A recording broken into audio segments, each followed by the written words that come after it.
Hay una tendencia profundamente humana, pero no por humana correcta. Hay muchas cosas que son comunes en la especie humana y eso no significa que estén bien.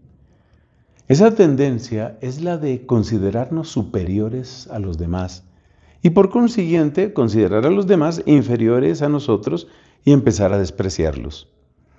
Esto sucede de muchas maneras. Podemos decir que cualquier cosa que es buena en esta tierra puede ser ocasión de que nos creamos mejores y de que por consiguiente empecemos a despreciar a otros. Por ejemplo, puede suceder con el dinero.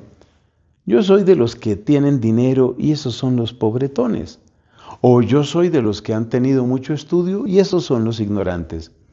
O yo pertenezco a las familias de alta alcurnia, los demás son unos plebeyos. O yo soy de los que están en el gobierno y los demás tienen que obedecerme porque son inferiores. O yo soy muy fuerte y le puedo romper la cara a cualquiera y por eso ellos son inferiores a mí. ¿Te das cuenta? Podría seguir contándote ejemplos por un largo rato. Esto nos pasa con frecuencia. Y la primera lectura de hoy, tomada de la carta a los Romanos, nos pone en guardia frente a ese error, frente a ese pecado, que es un pecado tan humano, pero que no por humano es correcto, según ya hemos explicado. Entonces, pues, ¿cómo sale uno de eso? Hay varios remedios. Uno de los remedios principales, que nos lo han enseñado varios santos, como Santa Catalina de Siena, uno de los principales remedios es que uno caiga en cuenta de sus propios errores y de sus propios pecados, es decir, el verdadero conocimiento de nosotros mismos. Bíblicamente esto aparece muy claro en la parábola del fariseo y el publicano. Mientras que el fariseo cae en el desprecio y mira precisamente con desprecio al publicano, el publicano no pierde tiempo considerándose mejor que nadie, ni tampoco mejor que el fariseo. El publicano mira hacia sí mismo, reconoce su error, reconoce su pecado y por consiguiente, pues no tiene que despreciar a otros. Ese es un remedio. Pero mi punto hoy es que la primera lectura nos da otro enfoque de cómo salir de ese asqueroso vicio que tenemos, ese vicio de estarnos creyendo mejores que los demás. ¿Cómo salir de ese vicio? Bueno, pues una manera es a través de esta frase que nos dice el apóstol San Pablo, repito, en la primera lectura de hoy. Todos tendremos que comparecer ante el tribunal de Dios. Esa frase es bien interesante porque tiene por lo menos dos efectos saludables.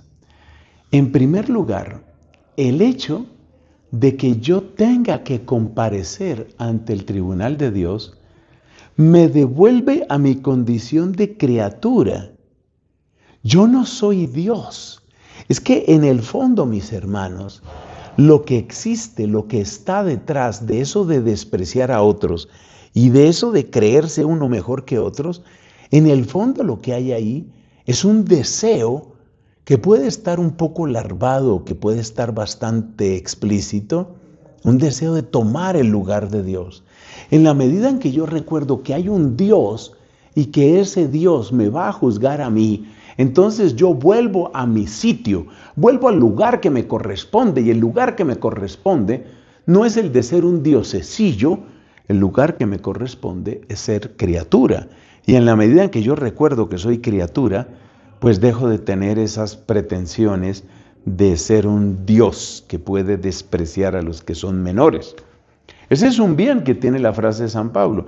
El otro bien que tiene es que cuando pensamos que Dios es el único que juzga rectamente, porque solo Dios es el que tiene todos los elementos de juicio, eso también nos invita a desconfiar de nuestra mirada. Por ejemplo, yo puedo considerar que soy más o soy mejor que otros porque yo tengo mucho poder, o tengo mucho dinero, tengo mucho conocimiento. ¿Realmente es tan importante eso? ¿Realmente por mi dinero soy mejor que otros? ¿Realmente porque yo he tenido ciertas oportunidades soy mejor que otros? El mismo Pablo en otro lugar dice, ¿qué tienes que no hayas recibido? Entonces, esa frase bendita de Pablo, todos tendremos que comparecer ante el tribunal de Dios, me invita a cuestionar mi mirada, me invita a cuestionar qué es lo realmente importante, me invita a cuestionar cómo estoy mirándome y cómo estoy mirando a los otros. Y ese cuestionamiento sobre la propia mirada, y luego reconocer que yo no soy Dios, sino que soy criatura, ambas cosas tienen un efecto tremendamente saludable para que yo deje de perder el tiempo despreciando a otros y deje de ofender a Dios despreciando a otros. Más bien, utilizaré correctamente mi tiempo, ese tiempo que Dios me da como regalo, para reformar mi vida, porque ya sabemos, yo tendré que dar cuentas de lo que soy. Que Dios nos conceda con su misericordia la gracia de la conversión. Amén.